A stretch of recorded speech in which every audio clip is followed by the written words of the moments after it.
that leaves us to where we are at right now. And of course, it makes sense to match the response from the LLM with the meaning-making perspective that the human comes from. And that age is one indicator and maybe the best one we have, but not necessarily so. There are many subtleties and you have to adjust that all the time. And of course, for example, a good teacher is never more than half a step or a step away from their students. When I teach a freshman seminar, it's not only the examples I use, but I have to take a completely different perspective on reality than when I teach an advanced PhD seminar. So matching up, we know for this research has been going on for 60 years, 70 years, that matching up the orders of consciousness between communication partners, for example, reduces cognitive dissonance and enhances trust and engagement. That's why children hang out rather with their peers and they learn better from their peers than from their parents who have all the answers, but they rather learn with others. And that's a natural thing if you match up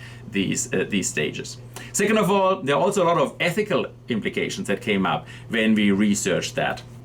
If you think about aligning artificial intelligence with human values, the question is like, what are the human values, and human values in what stage of how you perceive reality? So there again is the mismatched question.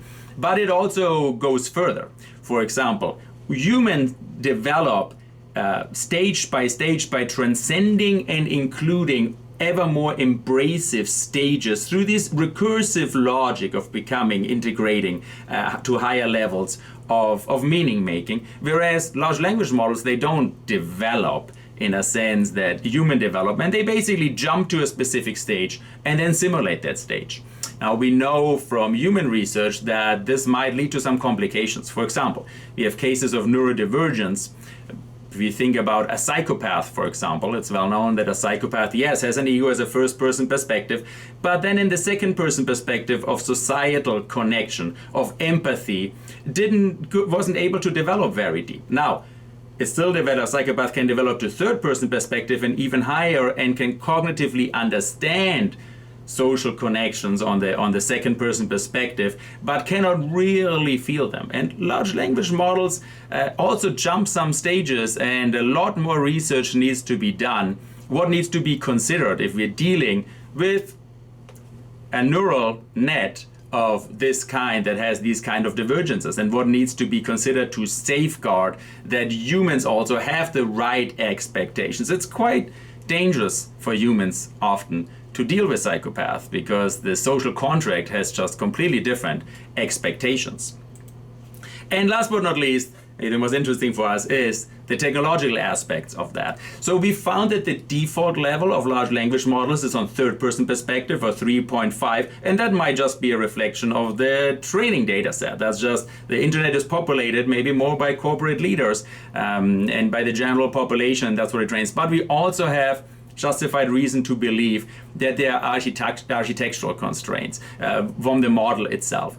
Stage 3.5 is called achiever, which is very similar to what machine learning does by fulfilling a reward function, a loss function, a cost function. So the achiever mindset from its architecture is very much aligned with what machine learning is. We have shown that large language models can simulate high and lower stages, but we also have seen that there's a lot of variety and inconsistency when they try to simulate the high and lower stages.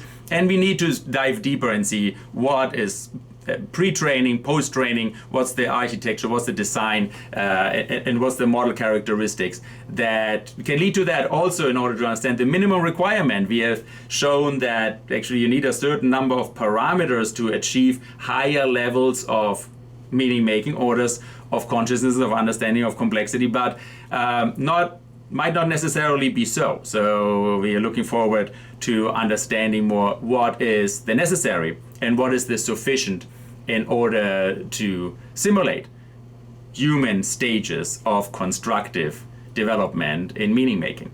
And most of all, we're looking forward to continuing and deepening the dialogue with all of you. So thank you very much for any kind of feedback, criticism, idea that help us to dive deeper and understand the orders of consciousness from which large language models and artificial intelligence in general make meaning. What is their theory of mind in which with which they meet us. So thank you very much for getting back to us with your ideas about this.